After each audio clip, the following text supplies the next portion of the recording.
La parole de Dieu est un trésor inestimable. Ne laisse pas ta Bible fermée. Oh non, non. Lis-la, médite-la, nourris-toi. Lis-la, médite-la, nourris-toi. Bonjour. Les 3 premiers évangiles nous rapportent que Jésus, poussé par l'Esprit de Dieu, est allé dans le désert, où il fut tenté par le diable. Oui, comme chacun de nous, Jésus a été tenté, mis à l'épreuve. En effet, c'est le même mot peirasmos en grec. Cela dit, Jésus le savait, en s'incarnant, en devenant homme. Tous les êtres humains connaissent la tentation. D'ailleurs, dira-t-il plus tard aux siens, le disciple n'est pas au-dessus de son maître. La tentation n'est donc pas une option. Et quand le tentateur nous voit arriver animés de nos belles résolutions, il se frotte les mains et se dit probablement « Toi, tu ne perds rien pour attendre ».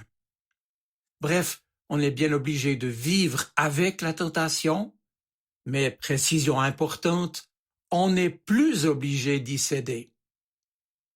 Les mirages et les mensonges que le diable a présentés à Jésus au désert, il nous les resserre effectivement encore aujourd'hui, même si c'est sous des apparences et des emballages différents, accommodés à nos goûts et à nos sensibilités à chacun.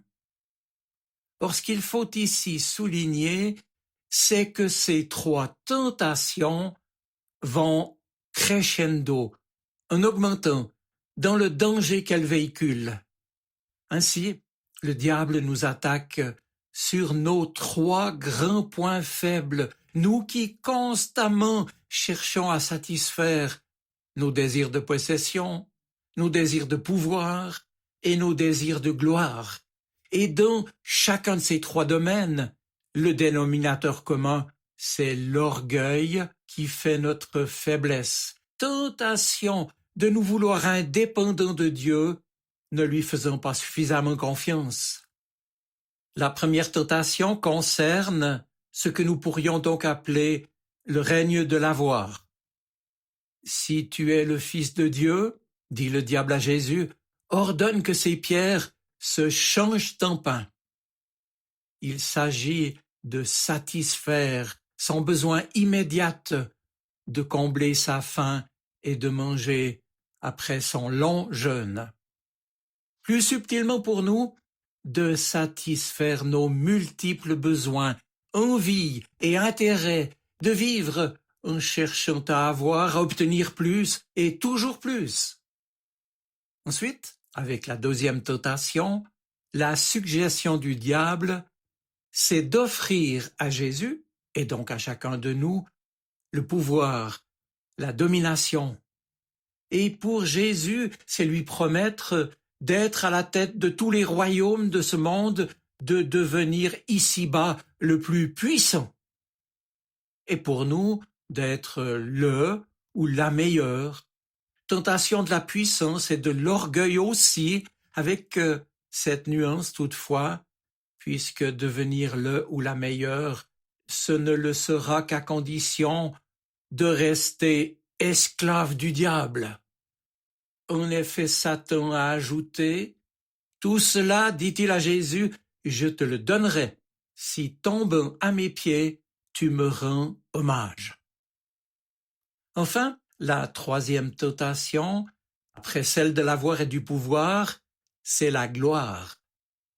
Tenter Dieu, le mettre à l'épreuve pour son propre usage et profit, pour paraître aux yeux des autres. Le diable suggère à Jésus de se servir de Dieu, de lui forcer la main en jouant sur son propre amour pour lui, pour l'utiliser et ainsi montrer par ce miracle sa gloire à lui, Jésus. Le diable emmène donc Jésus en haut du temple, nous dit le texte, et lui dit « Si tu es le Fils de Dieu, jette-toi en bas. » en détournant complètement le sens. Le diable a cité à Jésus les Écritures dans le but d'obliger son Père à faire un miracle donc qui frappera ceux qui le verront et qui fera ressortir sa gloire à lui, Jésus.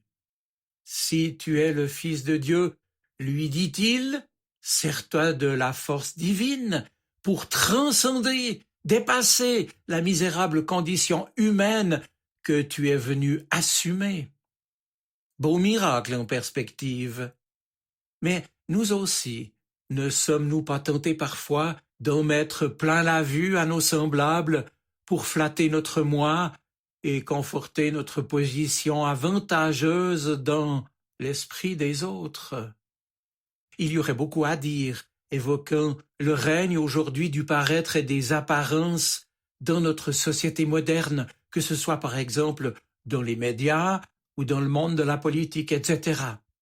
On ne valorise que la réussite, fruit, nous disent les spécialistes, du narcissisme de nos égos surdimensionnés. Et dès lors, tout occupé à nous mirer en somme dans des miroirs trompeurs ou dans les yeux des autres, en quête constante d'un inextinguible besoin de reconnaissance, nous passons, hélas, à côté de tout ce que Dieu voudrait pouvoir simplement nous accorder. Voilà 3 tentations qui résument symboliquement toutes les formes de mise à l'épreuve auxquelles l'être humain peut se trouver confronté. Or, nous disent les évangiles, avec Jésus, les manigances du diable ne prennent pas. Que s'est-il passé? Ce que les évangiles nous suggèrent, c'est qu'au désert, Jésus rétablit l'humanité véritable, celle que Dieu avait voulu en destinant à l'être humain le jardin d'Éden, avant qu'il ne succombe à la tentation. Lors de son baptême, souvenez-vous, qui précède notre récit de la tentation, Jésus avait été désigné par la voix céleste Fils bien-aimé de Dieu. Et maintenant, au désert, il résiste au tentateur.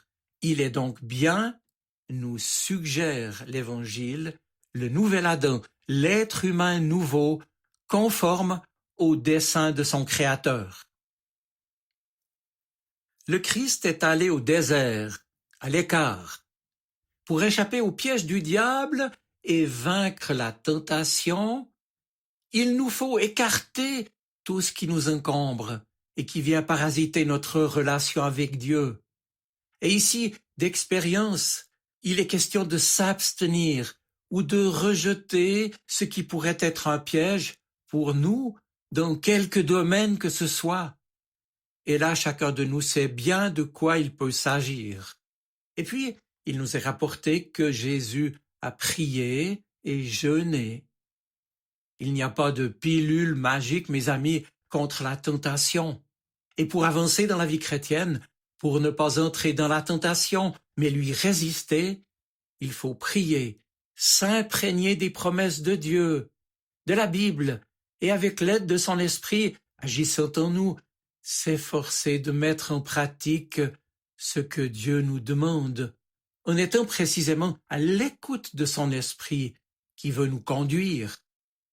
Oui, Jésus s'est armé de la parole de Dieu parce que seul Dieu a pouvoir sur le diable et que c'est l'autorité du Seigneur qui seul peut nous garder dans le droit projet de sa volonté pour nous.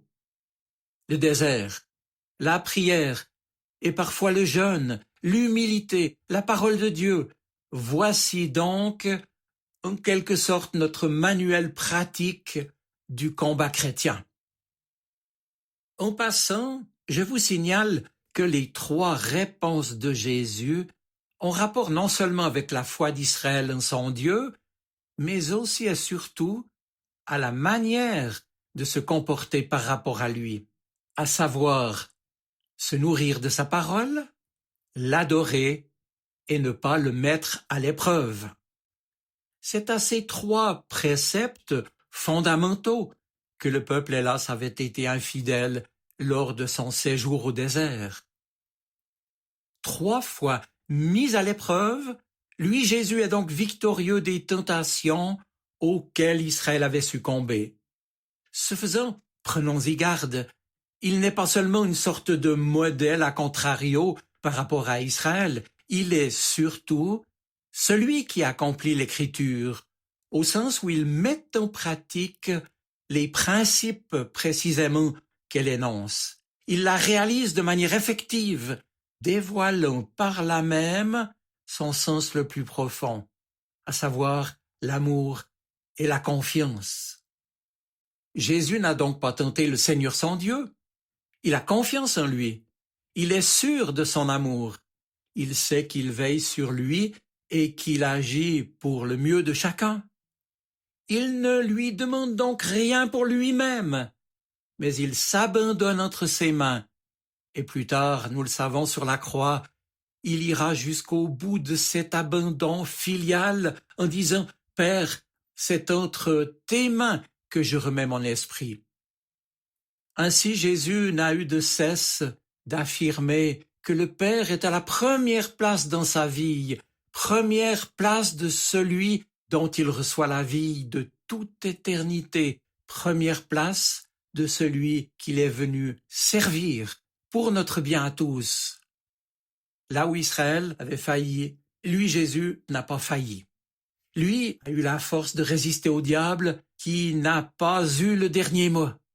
Et mes amis, soyons-en certains, si à notre tour nous lui faisons confiance dans nos vies également, Dieu ne lui laissera pas non plus le dernier mot. Mais peut-être me direz-vous, qu'est-ce que cela change pour nous qui restons faibles face au mal? Eh bien, l'apôtre Paul a compris que ce qu'il nous fallait, ce n'était pas seulement un modèle, c'était un sauveur, capable de nous délivrer et de nous aider à entrer dans la victoire du Christ, remportée par sa mort et par sa résurrection. Et ajoutera Paul en Romains 6, par le baptême qui témoigne de notre foi, nous avons été associés à Jésus, greffés sur lui, de sorte que sa force coule en nous désormais comme une sève vivifiante.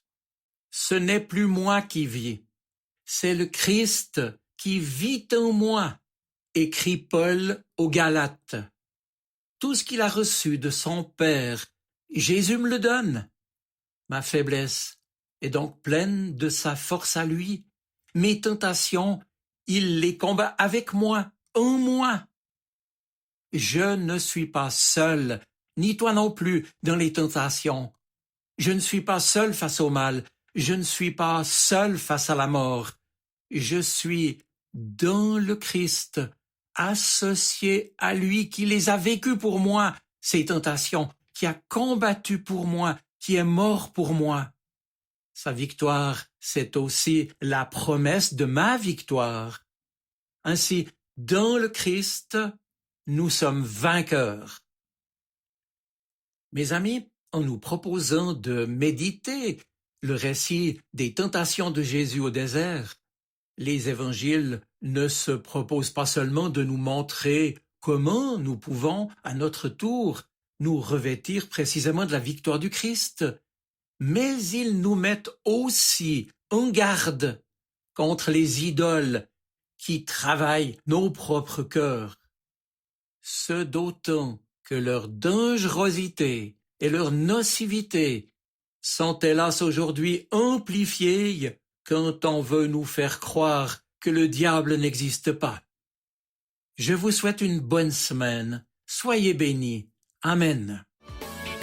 La parole de Dieu est un trésor inestimable. Ne laisse pas ta Bible fermée.